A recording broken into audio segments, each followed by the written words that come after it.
That I'm recording now. lovely. So, good afternoon, good morning for some of you, good evening for some of you. Welcome to this very brief introduction to integrative Sandplay therapy. Um, I see some familiar faces among you. I know some of you have already done some Sandplay. From some of the emails I got, some of you are probably quite experienced in working with sand. So, any input, any extra information you wish to share with others, that would be very, very welcome. And if I miss anything out or make a mistake, please do tell me. So I'm going to share some slides and we will have a chance to talk and ask questions, and there may be a small experiential exercise. I did ask if you do have the sand to have it handy. If you don't have the sand, please don't worry.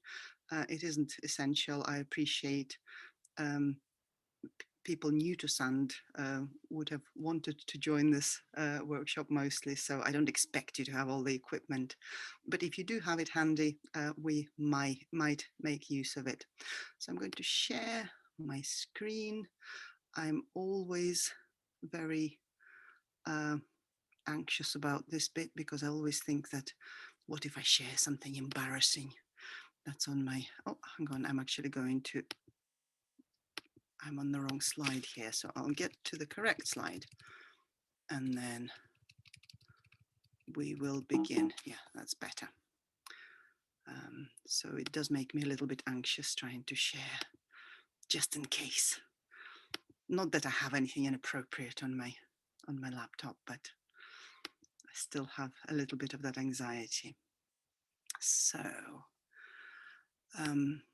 the reason why I wanted to do this presentation, well, it's partly because Sandplay is one of my main ways of working. It's my job, and that's what I dream and sleep uh, and wake up to. Um, I might show you the rest of my room. You only see one corner with the gongs. You don't see all my Sandplay shelves, but it's a very important part of my life. I like to promote Sandplay therapy and any form of sand therapy to other therapists, to general public, and raise awareness of this beautiful way of healing.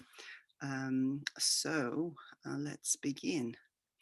A lot of people have never heard of it. So when they ask me, I tend to say something on the lines of, um, it is a little bit like three-dimensional art therapy, but you do not have to be able to draw, you do not have to paint.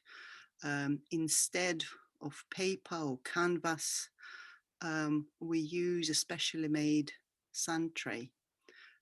It's typically a wooden sand tray of certain dimensions filled with sand.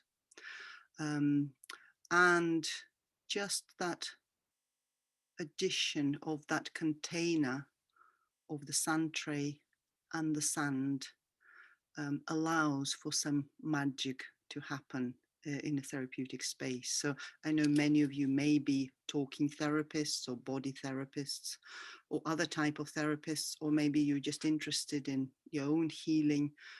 And with any good therapy, the therapist and the room where the therapy takes place, they provide the safe holding space for healing to take place. But with Sandplay, we have the addition of the sand tray and the sand and the symbols that allow to hold our suffering, our pain safely, so that it can be safely healed and processed. So I'll talk a little bit about the practical ingredients that we need for Sandplay, and then we'll talk about different applications, what kind of things we can do with this. And for those of you who are already in the know and have heard the different terms: sand play therapy, sand tray therapy. It can be quite confusing, so I will explain the difference between sand play therapy, sand tray therapy, and integrative sand play therapy. It can be a little bit mind-boggling to try and distinguish what is what. So for sand play therapy to happen, we need some sort of sand tray. We need a container to hold the sand. So this is an example of a sand tray that's actually made by my partner, Andrew. He's very handy and he makes these beautiful sand trays. And in fact, my Sandplay teacher used to say that these are some of the most beautiful sand trays he'd ever seen, ever. So I'm very fortunate to have somebody who can make these for me. So a typical wooden sand tray will have blue bottom and often also blue sides. There is a bit of a debate about it, whether the inner sides should also be blue. So the blue bottom will represent water, so that the client can push away the sand, and they'll be able to see water, so they can create a sea, a lake, a river, just simply by moving the sand. And many people will also have blue inner sides of the tray to represent the sky. My preference is not to have blue on the inner sides. My preference is just to have them plain, but many sand trays you see will also have blue inner sides. So ideally the wood has to be as beautiful as possible, because when we create a sand tray, it's almost like we're putting a little bit of our soul, of our being, into the sand tray, and anything that holds our soul or our being should be beautiful, shouldn't it? So ideally the wood should have very few or no knots, and the joints ideally have to be very, very neat. So if you buy such sand trays, they can be very, very expensive, but if you're quite practical or know somebody who's quite practical and handy who could make one for you, it's a beautiful thing. A nicely made sand tray is a piece of art in itself. However, if you don't want to spend loads of money, and if you just want to try it out and see if you like working with the sand, you can use any kind of container, typically rectangular container, though you can use round containers as well. They do offer somewhat different experience, round sand trays. So you can use something, for example, something like a cat litter tray, especially those that come in blue color, they're very suitable, or any other plastic rectangular tray, or shallow box, for example, used for stationery. So any rectangular container, ideally it has to be fairly spacious so that you can put both of your hands in and have space to move about with your hands. So you can get or make one of these beautiful wooden sand trays, but you don't have to. You can use any alternative. So ideally it does have to have a good depth, so that you can have at least maybe 3 to 5 centimeter depth of sand. So these wooden sand trays, they're approximately 7.5 centimeters deep. That's 3 inches.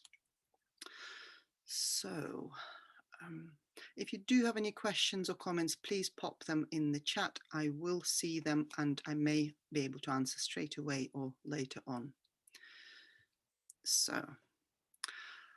So for us to be able to work with Sandplay, we need sand as well. And I tend to use very ordinary play sand, the one that they sell for sand pits for children to play in. But you can get all kinds of fancy sand. You can get kinetic sand. You can get sand in all the different colors. This reddish sand with the blue heart, that is garnet sand. I actually do have a little bit of garnet sand So each little grain is a tiny, tiny little garnet, and I think it's quite beautiful. It is used quite a lot in the States, I'm aware, but in the UK it's very rare. I don't know anybody else who has a supply of garnet sand apart from me. So I'm very, very lucky. In some areas, especially in warm areas, you may be able to get coral sand. The beach sand may be full of little corals, little shells. So this picture from Dr. Gary Greenberg, who explored the microscopic um, life of sand grains. You can see how varied and beautiful these are. So I think this is a representation of coral sand. So what I'd like us to do now, if you do have any sand handy, I'm actually going to stop the share for a moment so I could see you. Oh, let me see. I'd like us to do a little sand meditation together. If you do have sand available, I will invite you to make contact with your sand. If you don't have sand available, I'd like you to imagine it. I'd like you to visualize it. So most people have been on the beach or played in a sand pit in maybe in early childhood. So I'd like you to remember what it's like to touch the sand. So if you have actual sand you can touch, please do that. If you don't, use your imagination. So I've got my sand tray here. So I'm going to put my hand in the sand. If it's comfortable for you, put both hands in. So if you don't have the sand, just imagine playing on the beach or perhaps in a sand pit, and allow the sand to support your hand,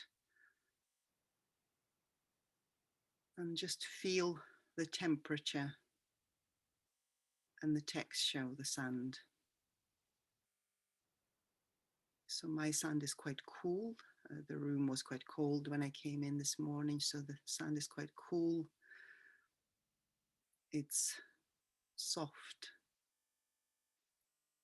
and I can feel it almost hugging my hand as my hand is settling into the sand. So just notice that connection, whether it's actual connection with the sand or imaginary.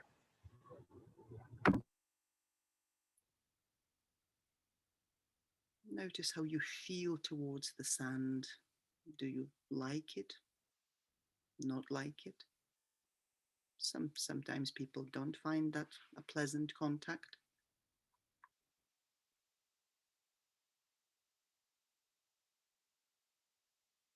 So just noticing that sensation,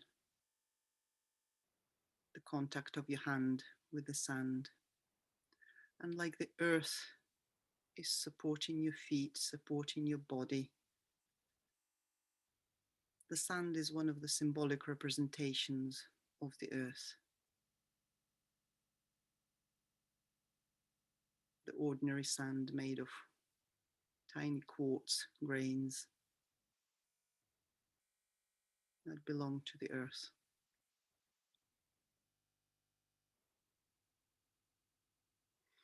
And just check with yourself, if the sand was a person, how would you feel towards it? So if you were meeting for a date, say first date, what kind of person is this? Do you like them? Do you trust them? Would you tell them your secrets? So just play with it in your mind and just see, how is this first date going? Or maybe it is an old friend whom you're meeting after a break. How is it to rekindle that relationship? So allow, if you have your hand in the sand or hands in the sand, allow them to move. Allow them to move in whatever pattern they want to move.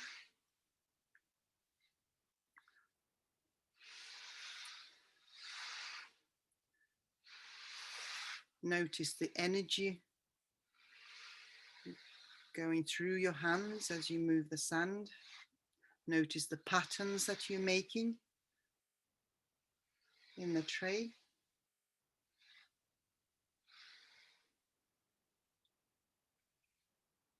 Notice any sensations in the body.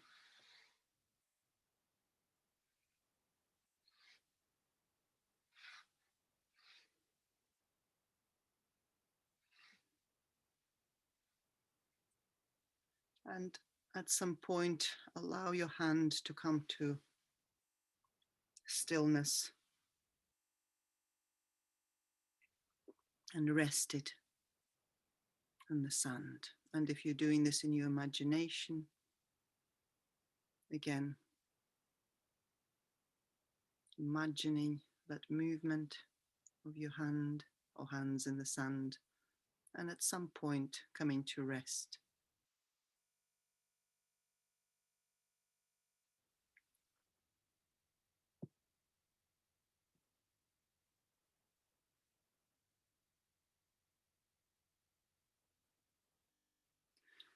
So, whether you've had real sand available or whether you imagined it, I would really like to hear if you can type in chat.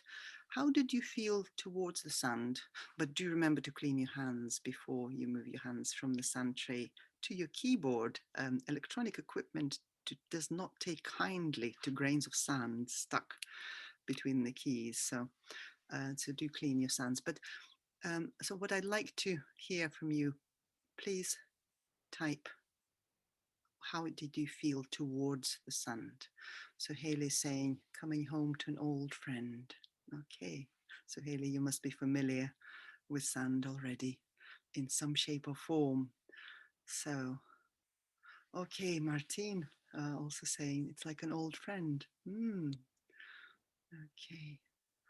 Oh, Haley says she's grew up in the beach. Oh, warm with love and friendship. Please excuse me if I don't catch everybody's notes. Warm and welcoming, comforting, at ease, feel received, helping relax, safe place to play. Apprehensive at first, but then strong and supported. Going somewhere warm and beautiful. Thank you. So most people have a positive experience connected with the sand. I've only met a few people who couldn't work with sand at all. And there is a proportion of people who at first feel a little bit uncomfortable, mistrusting with the sand, and they need some time to develop that relationship. Possibly people might have had unpleasant associations with sand or beach, so that does happen. But for majority of people, that contact with sand feels comforting, supportive, reassuring. So I just wanted to offer you that little experience, even if in your imagination. So Judy says, I'm amazed by the sand, how it guides me. Yes, I find it amazing. That's why I would like to share it. So, and Aya says it reminded her of a vacation when she was 8 years old. It can bring up memories, often pleasant memories, sometimes unpleasant memories if people did have any particular incidents connected with the beach or sand. But for many people, it is a positive experience in the first place. So I think, let me just see, I don't think there was any questions, but I did notice, was it Netta saying that, please forgive me if I'm pronouncing your name incorrectly, Netta or Nita, you have a sand tray with blue sides as advocated by Dora Karpf. Yes, I will say a couple of words of Dora Karpf, who was the grandmother of Sandplay therapy. Well, or the mother, you can call her, of Sandplay. So let me see. Okay, lovely. So I'll show you a few more slides. Do keep putting any comments or questions in the chat. Kate, if there's any questions that require my attention, just in case if I miss them, could you maybe just make a note of them for later, please? So I will share screen again.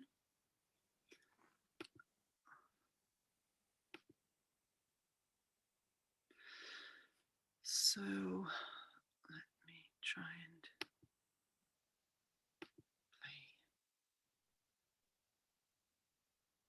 play. Okay. So even just ordinary sand, even imaginary sand in your head can be magical. As I mentioned, sand can symbolize earth as it comes from the earth. But sand can also be connected to other elements. If you think of the four elements, the four magical alchemical elements, earth, fire, air, water. Sand comes, ordinary sand tends to come from granite rocks. That the sand itself has been around for probably at least 50 million years. So those sand grains in your sand tray are probably some tens of millions of years old, and the rocks from which they came will be many more tens of millions of years old. Granite, my geology is not very good, but I understand it's an igneous rock. It is created through volcanic processes, so it's created in fire. So a lot of the sand that we use will also belong to fire element. And if we think of how sand is eroded from the rocks, it's eroded by water and air. So the rock eventually becomes sand by the action of water and air. So those two elements are also symbolically present in the sand. So all four magical elements of earth, fire, air, water are present. And of course, different types of sand, like coral sand that comes from the sea, that is predominantly water, but all those little sand grains that are made of tiny little creatures, remains of tiny little creatures that have been around many, many millions of years ago. So all that wisdom of that depth of the ocean will be within that sand. So whichever type of sand you take, I think it's absolutely beautifully fascinating, the different qualities that it has. Garnet sand, for example, if you're interested in crystals and minerals and their qualities, garnet sand is very, very heavy. It's possibly twice as heavy as normal sand. It's quite dark in color as well. It's this dark reddish color. It feels extremely grounding. So normal sand feels quite grounding, but the garnet sand is even more so. So it's quite good for us, especially if we tend to be in our head a lot. So garnet sand will really bring us down to earth. So I'll carry on. So the next ingredient that we ideally need in our Sandplay experience are some symbols, even though sometimes we can work just with the sand alone.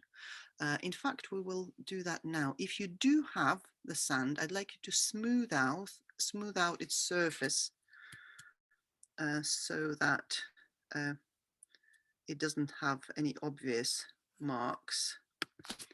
on it. And if you're using imaginary sand, imagine a beautifully smooth surface of the sand. And on that surface of the sand, I would like you to make a mark. Make a mark, whether it's real sand or imaginary.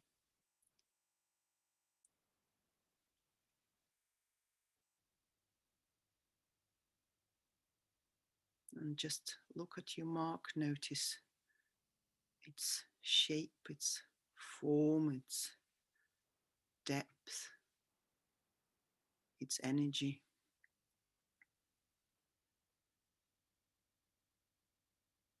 Notice what it feels like in your body when you look at that mark.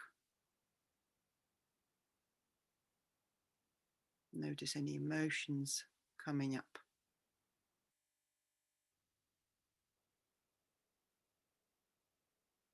And by the way, when I ask these questions, if the answer is nothing, you know, or if it feels a bit confused or unclear, that's absolutely fine as well.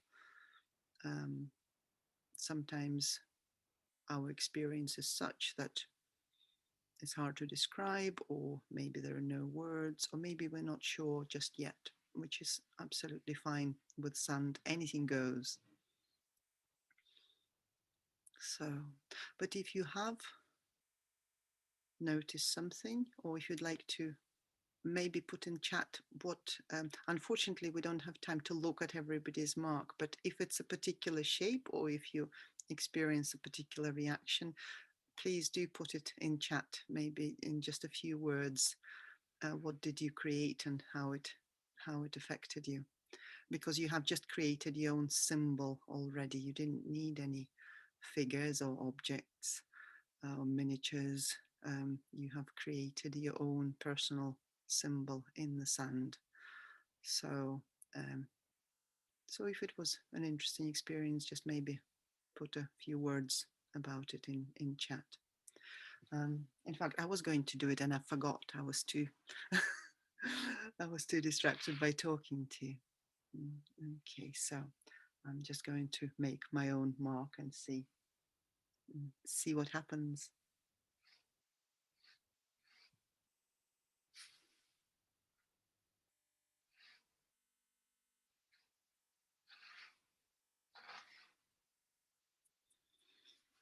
Okay, so Mary says, imprint of her hand, deep and solid. Priscilla said, a star, searching for focus and light in the universe. Haley says, handprint, feeling small yesterday, and the mark in the sand makes me realize that small impacts on the earth are important too. Yeah. Okay, Netta says, sharp corners, which was unsettling, moved fingers, and now it's rounded and more pleasant. Alan says, I drew an upward spiral. It means I'm growing, things are going better. Felt joyful and grateful. Okay, it's interesting, isn't it? Just a little mark, just a spontaneous, unplanned.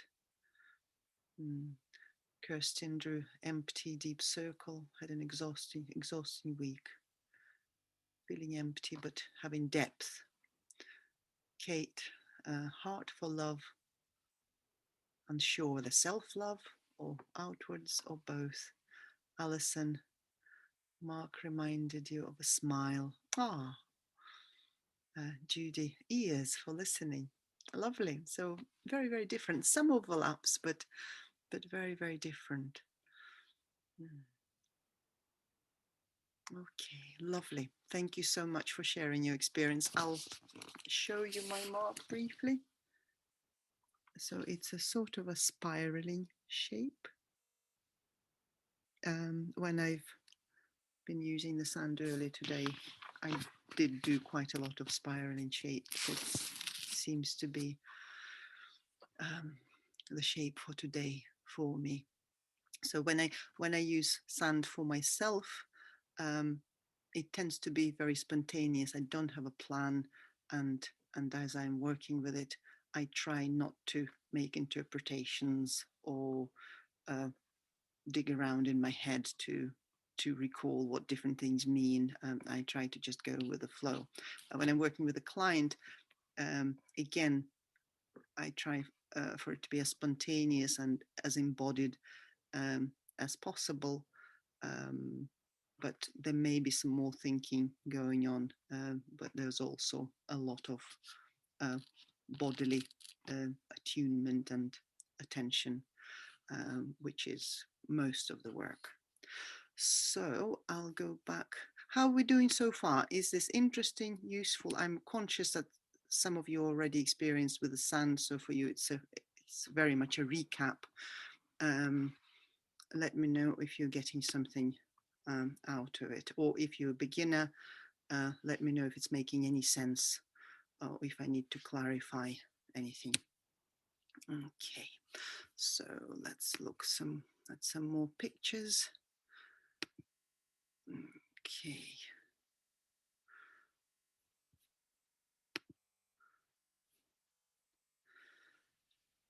So let's look at some symbols. Oh, come on. Right. So one of the most fun things about working with the sand, you can give yourself permission to buy lots and lots of toys and other lovely things. And they are for work because it's work equipment. Um, so so these are some of the shelves in this room. They look tidier than the room looks now. So I'm not sure if I'll be showing you that corner of my room today, but that's roughly what that corner looks like. So in Sandplay, we want to have an opportunity to create a miniature world in our sand tray. And sometimes the world is very, very simple. Sometimes there is just one thing, one little stone, one little pebble, one little shell. Um, for example, a little simple shell like that. I think you might be able to see me on video in the corner as well. Um, it might be just the mark, a simple mark that you made with your hand. That is already a symbol. That's something of your soul, something of your being that's represented in the sand tray. That already has the healing potential. Whatever you put in the sand tray is held by the tray, by the sand, and that symbolic representation of our being, whether it's our suffering or our joy, it has a chance to be there almost like in a magical cauldron where it can cook and create something else, or um, either to be healed or to be expanded or to be transformed or moved in some way. We don't know what happens when we put things in the sand tray. All I can say that something magical happens. Those of you who are more experienced with this, please feel free to put in your theories in chat of how this magic works. And I know we can read Jung, and we can read other theories of how archetypes, how symbols work. There's so many different explanations, but to me, the main explanation, it is just magic. Something very special happens when we put a symbol in the sand tray. So some sand trays could be very, very simple. There may be just one mark, one symbol, and other sand trays, other sand worlds may require hundreds of symbols. They may be very rich, they may be very busy. And so ideally, Sandplay collection needs to be wide enough for the client to be able to choose whether it's a human figure or an animal figure, things of different colors. So on this picture, you can see uh, the smaller shelves. They're my color-coded shelves, and I've got some shelves coded by color and others coded by theme. So it's easy. Well, I think it's easier for clients to find what they're looking for. Easier for me to find what I'm looking for because I've got quite a big collection. Um, so you need to have plants, you need to have animals, stones, natural objects, buildings, structures, crystals, shiny things, dull things, dark and dangerous things. That's really important. Um, Many people admire beautiful sand trays and they like to create beautiful sand trays. But the reality is, a lot of our sand trays, when we do this work for real, they're actually not very beautiful. Sometimes they're ugly, sometimes they look dangerous, sometimes they look anxiety provoking.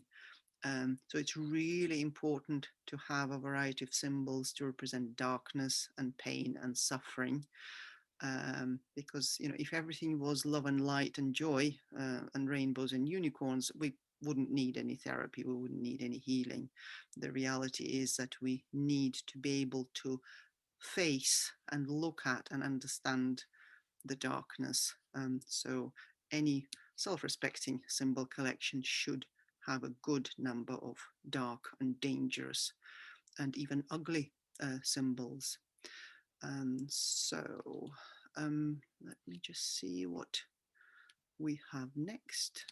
So if there's any questions, comments, please do put them in chat. Even if I don't catch them now, I can't actually see chat very well at the moment.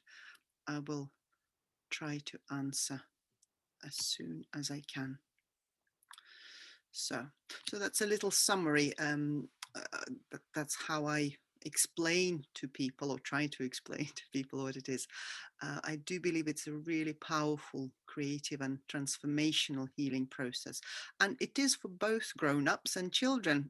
When people pop their head into my room, um, most people really like it. They say, oh, I want to live here. Even just some builders passing the door and pop their head in, they say, oh, I want to live here.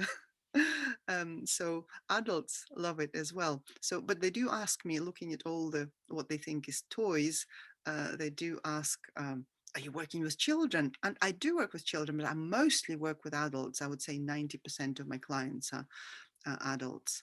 So it is a healing process for both adults and children, using symbol and metaphor to connect with and express our unconscious. So I think what I'm going to do, yeah, I'm just going to say a few words about where Sandplay came from, about the origins of what we know as Sandplay. Okay, right. So the grandmother of Sandplay is a British pediatrician called Margaret Lowenfeld. And in the 20s, she set up a clinic for children in London. I can't remember the exact name, but it was something like Clinic for Nervous and Disturbed Children. Please correct me if you know the correct name. I can't recall. Um, and she saw a lot of her clients for free. I think, you know, people simply couldn't afford treatment at the time, so she saw her young clients for free, and she was receiving gifts from parents and other people for her playroom where she worked with the children. So people gifted her toys, and among the gifts was a big chest where she kept the toys, and also she received 2 zinc tubs as gifts for her work. And what she did with these 2 zinc tubs, she filled one with water and one with sand. So children who would come for therapy, they would use the toys from the special chest. I think she called it the world chest, because it contained the whole world. And they would play either in the tub of water or in the tub of sand. And over time, she noticed that those children who played with the toys in the sand seemed to be getting better much quicker. And she observed that over a period of some years. She wasn't sure why this was happening, but she noted down her observations. She tried to talk to other colleagues, to psychiatrists, psychologists, therapists. People weren't paying a lot of attention to that, probably mostly because she was a woman. Um, and it was a very peculiar thing. How can just playing with toys in sand how can it be healing? Um, but she managed to get a slot for presentation at one of the conferences, and she did her presentation. She presented her observations. I think that was towards the end of 1920s. Um, and she received a lukewarm response. But fortunately, in the audience was Carl Jung.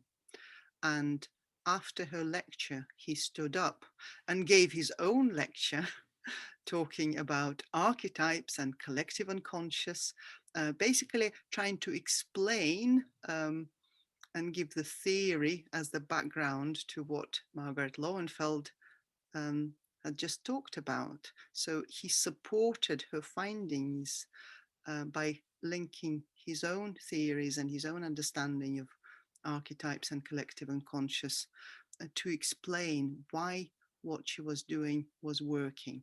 And Carl Jung was already well known at the time, so after that, people did take notice.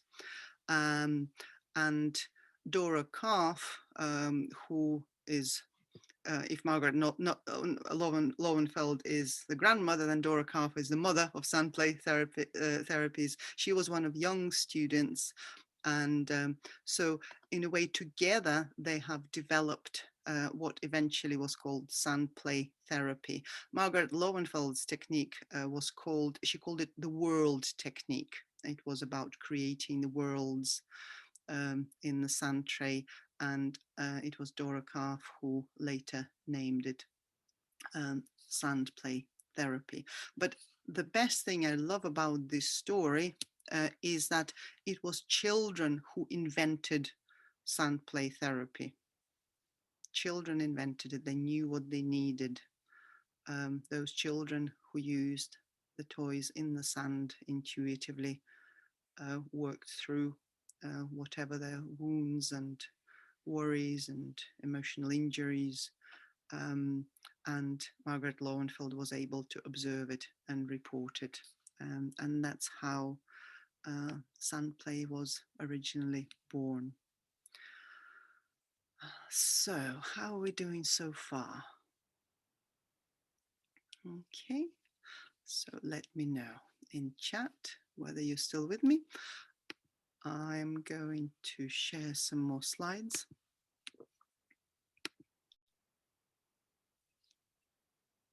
So this is one of my favorite little sand trays. By the way, all the sand trays I'm showing you are my own sand trays. I do not share other people's sand trays unless somebody comes to me and says, this is a picture of my sand tray and I really want you to use it for educational purposes.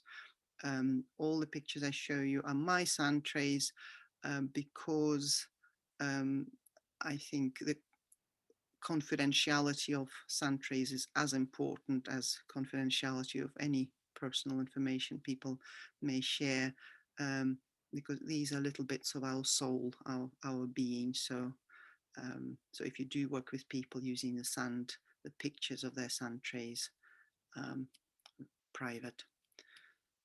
So okay, so just a couple of words about the different terms. You may hear different terms: sand play therapy, sand tray therapy. And there can be quite a lot of confusions around which is which. So typically the term sand play therapy applies to predominantly non-directive approaches. So it's the Dora Karpf approach, Jungian approach, where the therapist holds the safe space for the client, but they say and do very little apart from being there. Obviously, being there is extremely important, and holding the safe space for the client and providing that non-judgmental, free space is vital. Um, so, and it's very important to look at the sand trays and look at the process over a period of time. But initially, when clients create sand trays, and please do correct me if any of you are Jungian Sandplay therapists, because I've only done a little bit of training on Jungian approach. Um, so the therapist rarely comments or asks questions or interferes in any way with what is happening for the client. And typically after a number of sessions, they may have a look at the pictures of sand trays together, and they may have a discussion with the client. But it's in Jungian Sandplay therapy, it's really important for the unconscious to do its work without any interference from the conscious mind.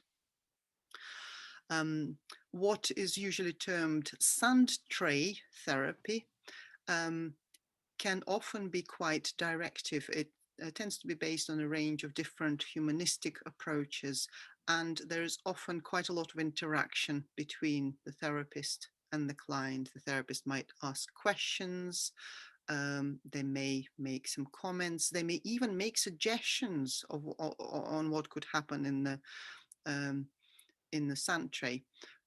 So that is quite a different approach. There's a lot more involvement of conscious mind. Um, so it's so the kind of a theoretical approach is quite different. My main approach is something called integrative sandplay therapy, and that's the main thing I have trained in. And I do believe it combines the best of both worlds, because integrative sandplay can be both very non-directive, and it can be directive depending on what the client needs. So when I am with the person and they are creating their sand tray, um, I'm guided by hopefully my good attunement to the client and what's going on for them. And um, I will intuitively have a sense of, is it useful to say something? Is it useful to ask a question? A lot of the time it isn't. Um, I would tend to err on the side of caution, and start from the non-directive viewpoint, certainly starting from that. But as the work is ongoing, I may ask questions or make comments, and we may have a discussion about what's going on in the sand tray. But um, I do kind of gauge it for every client individually. I do quite a lot of work with trauma, and I find that being completely non-directive and just being silent in the presence of the clients can often be not enough to help people to remain in the window of tolerance. So I find people who quite severely traumatized or dissociated, they do tend to need a little bit more input. So apart from the sand tray and the sand, they also often need some words to help them um, be safe enough to do this work.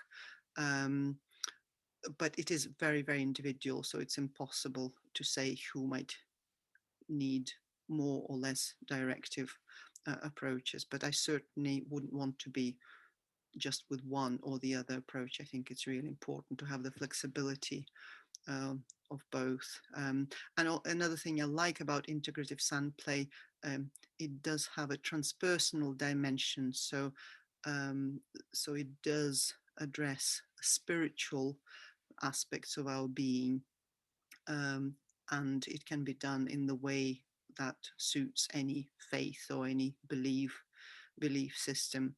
It acknowledges the divine in us, that true self, that shining diamond, whatever you believe you have, spirit, soul, essence. It really allows and encourages the gentle attention to those shining, beautiful parts of us that often don't get a look in when we're in therapy, because we're focusing on our pain and suffering and how to resolve those. So I hope that's a helpful distinction. And if anybody wants to add anything, you correct me, please do make a note of anything you'd like to add. So I just like to say a little bit about applications. Kate, on my screen, the chat box is concealing some of the slide. I don't know what it looks like to you. I can see you on the video, so can you nod to me if it looks okay? Can you see the whole slide? You can see the whole slide. Okay, that's great. Okay, lovely. So I'll talk about some of the applications. So on a very, very basic level, working in the sand is grounding for most people, not everybody, but for most people, it's a grounding experience. So if somebody is having a challenge in connecting with their body, if somebody tends to be in their head a lot, very, very cognitive, very logical, or if somebody tends towards dissociation, being with the sand, touching the sand, picking up the symbols, holding the symbols, um, tends to be very helpful for people to become more embodied. And it's fairly effortless as well. You know, there's many other approaches where you can do various embodiment grounding exercises, and I do find that some people find it quite hard work, but working in the sand, it tends to happen automatically. Um, um, I can never say that word, contemplative, contemplative and meditative practices. You may have noticed if you had real sand with you, or even if you imagined it, just touching the sand and moving the sand can be a very meditative experience. Um, Certainly a lot of people report that they can go um, quicker into that meditative space, into that zone, um, than through other methods. I certainly do find any form of active meditation easier than just sitting meditation with your eyes closed. I tend to have a very distractible mind. I've got quite a lot of attention difficulties, and focusing and meditation is very, very hard for me. But when I work with the sand, it just gently takes me to that zone of being and presence. So that's another uh, helpful effect. Um, so I'll just go through a few examples of how we can use sand. We can use it for healing inner conflicts. So those of you who work with ego states or parts, our personality parts who don't agree on things and pull us in different directions and fight with each other. One of the most beautiful things we can do in the sand tray is to represent these conflicts, um, so that we can see them, we can feel what's going on, we can sense, we can see it visually, we can sense it physically and intuitively. We may come up with some insights, awarenesses, and some emotional processing that can help to resolve these conflicts. Um, Sandplay is beautiful for looking at our relationships. So even those clients who don't tend to use much Sandplay in the sessions with me, I will sometimes encourage them to represent their relationships in the sand tray, whether it's family relationships or friendships or work relationships. If there is a conflict, if there is a difficulty, again, representing that in the sand and being able to externalize it and see it from outside can be a very insightful and healing thing. I also use this as part of the assessment process. Um, if the client is talking about their family, for example, I would often ask them to represent their family in the sand tray, and then from that I can glean more information that than I could have done in 6 sessions of talking, because you can see so much: the size of the symbols, the way they're positioned, where they're looking, what the relationship between the symbols is in the sand tray. It tells so much, and it gives you the unconscious information as well as what the client is telling you. So it's a really, really useful tool for understanding relationships. And of course, you can also put people who are no longer here in the sand tray. So you can actually do some really powerful generational work, ancestral healing in the sand tray as well. So working with grief and loss.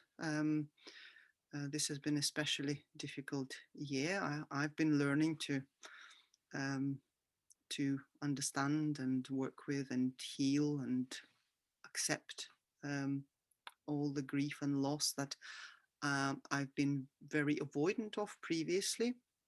And working in the sand has been a really fundamental part of that for me.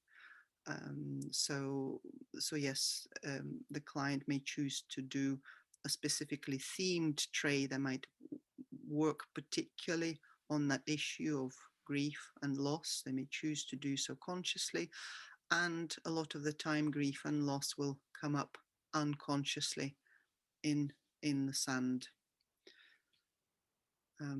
And just to say, whatever is most painful, whatever is most difficult, whatever is unbearable, it becomes a little bit more bearable when we put it in the sand tray, where we represented with symbols, where we're represented in some creative way. And then we can look at it and we can feel it, and we can still weep and we can still feel the pain.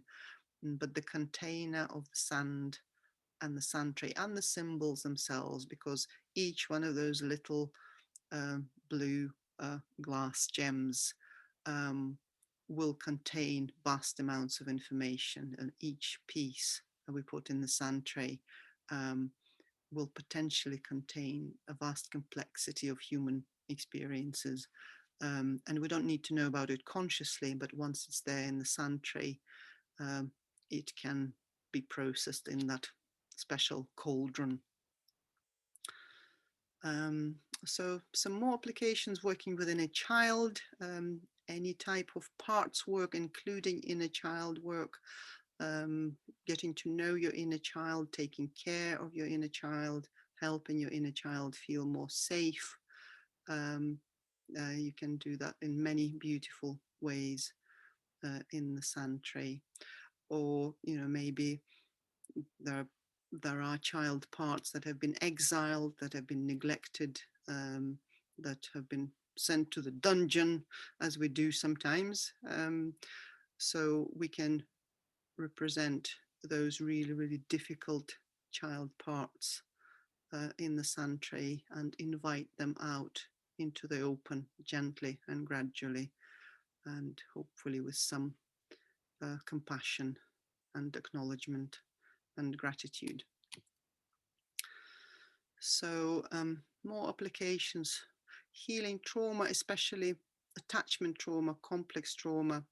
If somebody comes to me with PTSD, with the single incident PTSD, I will probably use other methods, EMDR, EFT, a few other things, because that can work really quickly. But most of us had an accumulation of wounds and injuries and maybe mini traumas, what we call mini traumas, maybe from childhood, so the developmental attachment trauma, or those injuries in our adult life that have slowly been accumulating to become eventually unbearable.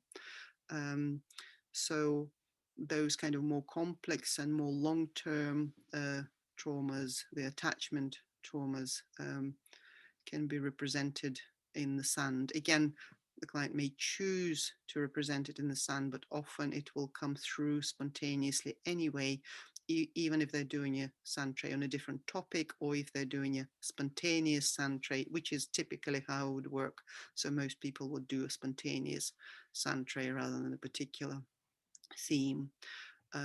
So healing trauma in the sand tray, because of its grounding effects, of helping people be embodied and being in present moment. I think it does really help for most people, not everybody, but for most people, it helps them stay within the window of tolerance and not be too overwhelmed, um, or dissociated. Um, so another application is that we're able to process some pre-verbal, some very early experiences. This is actually a picture of my little baby granddaughter, from when she was quite young. She's nearly 2 now, so she's quite young there. I did ask my daughter permission to share her picture, but I wanted a picture of a baby here, and she is the most beautiful baby. She was the most beautiful baby. So those early experiences where the language is not developed yet, so our neocortex isn't developed yet, that part of the brain that holds those visual memories and language. So those memories remain bodily, they're somatic, the body remembers, even if we consciously don't have a memory. And those bodily memories can come through in the sand. They can uh, they can emerge in the sand and be healed in the sand. And that also applies to experiences in the womb as well. So sometimes people create a sand tray and there are no words with it, and much of the time it is because there aren't any, and there weren't any at the time, but it can still be expressed, it can still be witnessed, and it can still be healed. So there are some kind of more mundane applications. You can, on a very cognitive, logical level, you can use Sandplay for problem solving. So if you've got a problem at work, you've got maybe a problem at home, you're stuck with it, you're not sure how to deal with it. So you can represent the problem in the sand tray, represent um, the different participants in that problem, the different aspects in it, and you have a chance to have a good look at it from outside, have a different perspective. The symbols you choose for different aspects of the problem can give you some useful insights about the nature of the problem, the nature of relationships um, in this problem, and it can help to come to a logical solution or series of steps to overcome or solve this problem. Another important application is shadow work. We've already mentioned shadow in terms of working with grief, working with trauma. I said how important it is to have dark and dangerous symbols in your Sandplay collection if you work with it with clients or with yourself. I find Sandplay one of the most beautiful and safe ways of getting in touch with some of the most painful, difficult, and rejected parts of ourselves, those parts of ourselves that we find deeply undesirable or unsafe, those parts of us that we have sent into the dungeon. Um, and without accessing those parts and offering them acknowledgement and understanding their function, the job, the role they play, it is very difficult for us to fully heal and integrate. It is impossible, I would say, for us to heal and integrate without doing at least some shadow work. And the sand is a very good, safe medium to do that type of work. Um, on the other hand, also you can use sand in for spiritual development work. It doesn't matter what spiritual beliefs you have. I was brought up as a good atheist girl in Soviet Russia, so I didn't have any spiritual inclinations. Sand has really helped me to come back to myself and to develop my own spiritual philosophy. But whether you're Christian or Muslim or Buddhist or Hindu, um, you can find an expression in the sand that will suit your spiritual path, the way you're connecting with your higher self or your true self or God or the divine or the universe, whatever it is that you believe in. So it's a very beautiful way of uh, working with spiritual aspects, and they will tend to crop up in most sand trays. So even the most mundane and ordinary sand trays, as well as difficult and painful sand trays, will usually have a little speck of light in them, or a little gem, sometimes an accidental gem or beautiful flower or beautiful spiral that just happened to be there in the corner. And to me, that's often a indication of that little spark of that true self, of that beauty, of the divine, in every sand tray, regardless of who makes it and what the original intent is, if any. I think this is the last on application. So you can use Sandtray to manifest your goals and dreams. Some of you, I know some of you will have heard my story about Pocahontas, but I'll just repeat it for those of you who haven't heard it. It's one of my favorite Sandplay experiences. For many, many years, I was looking for a house with a garden. I was renting different places. Some of them weren't so nice, others were nice. But I really, really wanted to have my own place with a woodland garden. I love nature, I love trees. I really was desperate to find a place of my own. And, you know, when I got together with my partner, we started looking together, but even together, we couldn't afford anything that would be suitable. And what we could afford, you know, didn't have woodland gardens attached to it, especially in the UK. Gardens tend to be very small, especially in little houses. So at this point of my journey, I've given up on my hope and dream, and I was just weeping over all these sand trays I've made with beautiful, beautiful gardens and trees and flowers and birds, and I would just make so many of them, and I would cry over them, thinking my dream is gone. I'm never going to be able to do this.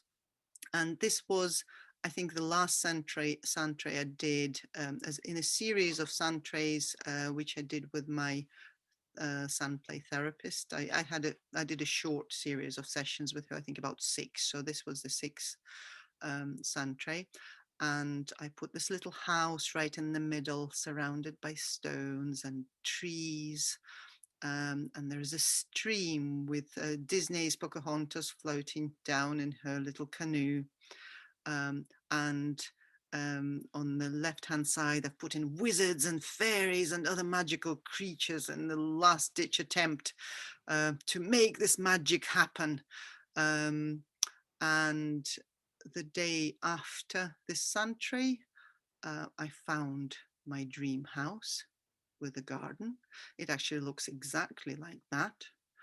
Well, pretty much exactly like that. I don't have wizards and fairies, but I do have the river, and I do have beautiful trees, and I don't have Pocahontas floating down in her canoe, but the spirit of her does definitely live on. So I found that house the next day, and it was actually located within a few hundred meters of 2 different houses where I lived for about 9 years, and I didn't even know this house and garden existed. It was tucked away. I'd never even noticed it. I would have walked and driven past it hundreds of times.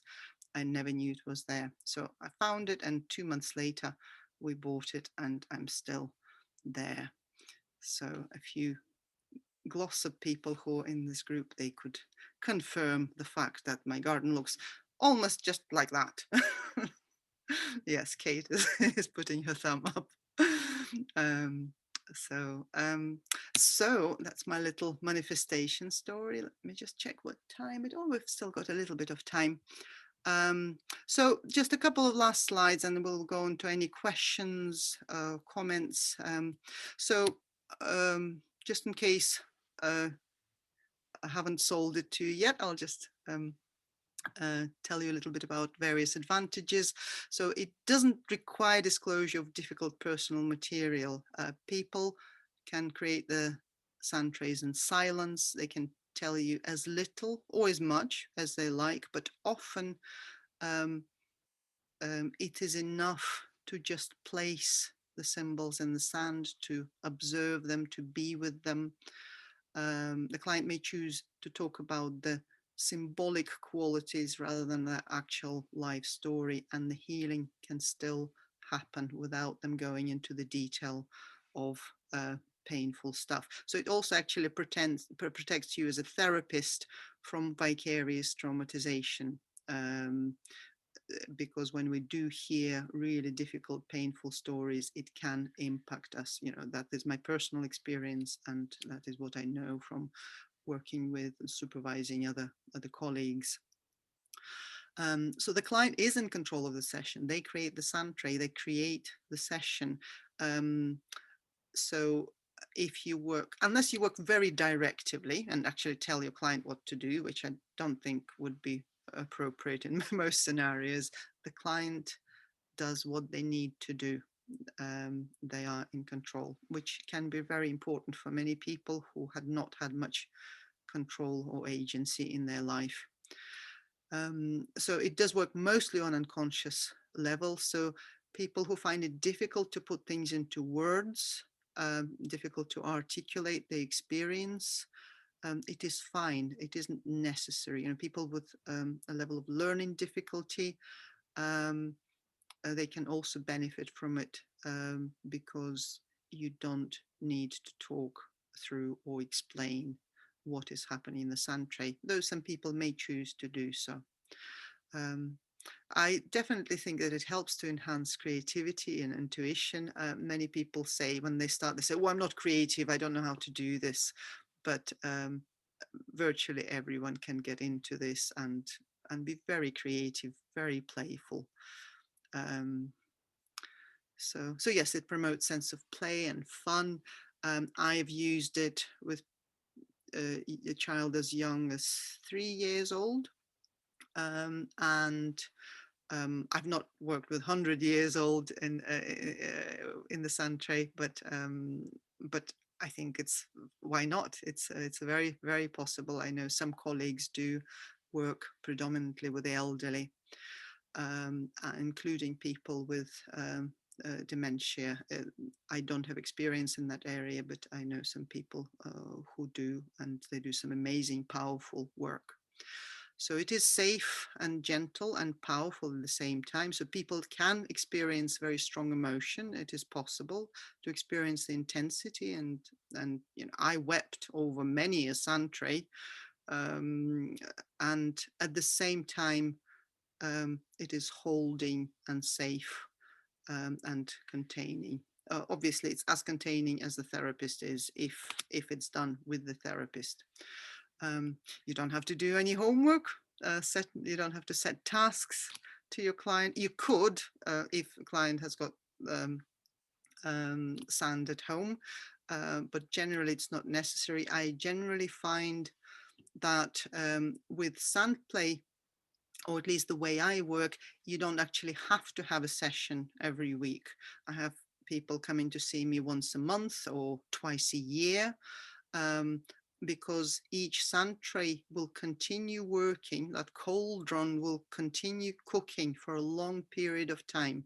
I look back to some of my old sand trays now, and sand trays from several years ago are still having an impact, and I can still get new insights from them. I can still look at them and see something new and have new realizations and new release or relief of emotion, even from those old sand trays.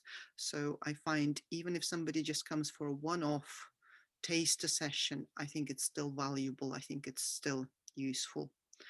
And as I said already, it can help enhance spiritual connection and growth if that's important for the person. So I think I'm coming to the end of these slides. Yes. Oh, I had to include the picture of this beautiful symbol that I've only just acquired. It was very expensive, but it's an absolutely gorgeous piece of art. This is so-called, let me remember the name correctly, I think it's called Kintsugi child. Some of you might have seen those bowls, broken bowls that are mended with gold. It's a Japanese tradition where crockery, broken crockery, is mended with powdered gold or silver. And I just think this is such a beautiful symbol. It's by a Canadian artist, actually. Deborah, I can't remember the surname, but I could find it. I think somebody here is in Canada. You might know her. It's a beautiful symbol of healing and repair of the wounds, the best we can. So I think it's a lovely symbol for Sandplay. And I think we're coming to the end. Yes, so I do have a couple of workshops coming up. My very first face-to-face workshop in a couple of weeks. I can't contain myself how much I want to see people face-to-face in this room. It will only be a very, very tiny group. I still have a couple of places left if anybody in the UK might be interested. I don't think you can travel at the moment from Peru or Australia, sorry. But if you're in the UK, that's a possibility. And I do hope to be putting on regular workshops. I also am doing retreats, sand and sound retreats, which working mostly with sand play and sound therapy simultaneously. So these are group experiences for people to, small group experiences over the weekend for people to rest and play and have fun and a bit of healing. So I finished my talk. Now we've got a little bit of time. We've got about 10 minutes if there's any questions. So if you do have a question, please feel free to either type it or speak it if you prefer. So Kate? Yes, just in the chat a little bit above, but Kirsten had a question. So it's a few comments above if you want to have a look at that one. My map has got a peculiar thing that I find it hard to scroll. Oh yes, Kirsten. So you're asking for book references. Could you please email me and I will send you some references. It would take me too long to fish them out now. But Dora Karpf book is my favorite, I would say, on Sandplay. But I can send you a list if you email me. So anything else? Okay. So Sand and Sound retreats, Mary Rose, I will have one hopefully once a month starting end of June. The end of June is booked up now. I still have places. I think it's the last weekend in July and last weekend in August. So if you drop me an email, I will let you know. And if I may, yes. If I may, where are you placed? I'm in Glossop near Manchester, so it's about half an hour away from Manchester. What? Okay, because I have to travel. Okay. So any other questions, comments, observations? I just wanted to thank you for your generosity in presenting to us all tonight. You're very, very welcome. Now, as you might have noticed, I really really enjoy talking about this, and it's I like kind of finding ways to convey this information in hopefully engaging ways. So if it worked, I'm really, really glad. Thank you so much. Some lovely comments there. I have been offering some courses online over the lockdown period. I have offered a course on Sandplay for self-healing a number of times over the last year. But I'm afraid I'm so desperate to see people in person that I'm just going to slow down with any online courses. That I may offer some short workshops. Some of you may be members of my Facebook group. I've got a Facebook group called Sandplay Therapy Exchange. If you're not a member, feel free to join. So I think I will compromise and I will put on some shorter specialist workshops on maybe particular themes in Sandplay. I don't know if I'll be doing, I might be doing some more of these introductory talks, but I would love to share it, but I've been waiting for so long to, I've hired this room especially for Sandplay training on 1st of March last year. And those of you in the UK will know that our lockdown started on the 23rd of March last year. So, so this room has been waiting for a long time for people to come and play. So if any of you are in the UK, please come and play. I would love to see you here. And when international travel is allowed, I would welcome anybody here to come and play in the sand, experience some sounds. I do have a particular speciality. I do combine sand and sound that not many people do, I believe. So yes, so it might be something slightly different, even if you're already experienced with this. Thank you. So some lovely, lovely comments. Thank you very much. So again, if you want to email with any question, feel free to do so. So we're coming to the end.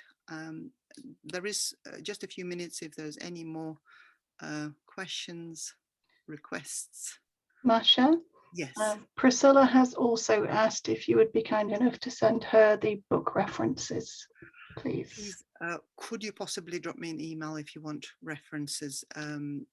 Because I'm not going to remember all the names or what people are asking for. So if you drop me an email, I will send you some references. Okay. Masha, I have a question. Yes. About the round tray. In your experience, what is the main, you said that it's different working with a round tray from a rectangular one. It is different. I find the rectangular tray is designed in size and shape that you can look at it and take it in one gaze without having to move your head. So you've got that world in the rectangular tray. Round trays, it's first of all, it's very hard to obtain a round tray. Most of my round trays are other things that have been adapted to be a round sand tray, like a large fruit bowl or a tray table from IKEA. So I find the round trays have that container-like feel of a womb. It's a womb-like shape. And it very much lends itself to creating mandalas. And it typically holds things very safely. And I have, about 4 years ago, I have done 100 sand mandalas in a row with rare exceptions. I've done them every day, and I mostly used a round sand tray.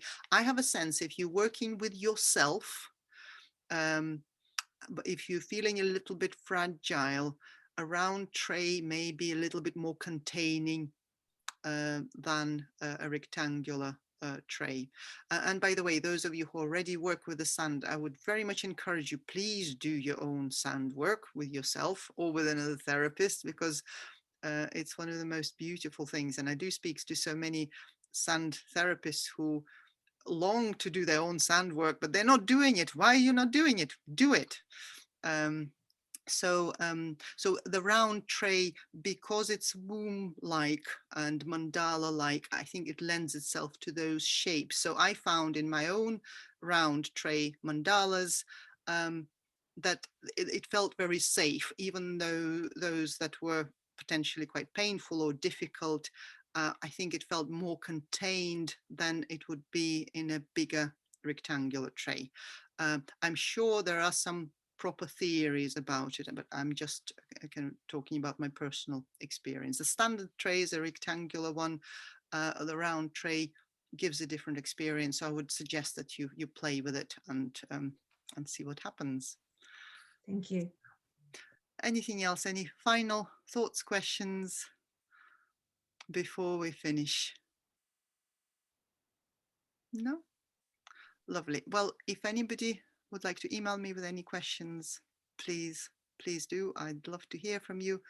And I hope to offer a few more online things. As I said, I will be focusing on mostly face-to-face teaching whenever I can, but I'm conscious that some people are still wary about traveling and being in groups. So and some of you are very far away, and I really loved over the last year to work with people from over the ocean.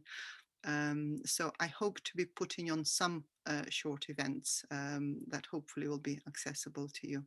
So thank you very, very much, and take care. And if this interested you at all, if you haven't worked with the sun before, see if you can make your own sun tray, find your own sun tray, or find a Sandplay therapist, sun tray therapist in your area if you can. And if you already use sand, use it more, use it for you. It's a beautiful healing tool. So thank you very much, everyone. Take care and goodbye. So Kate, as we stop recording and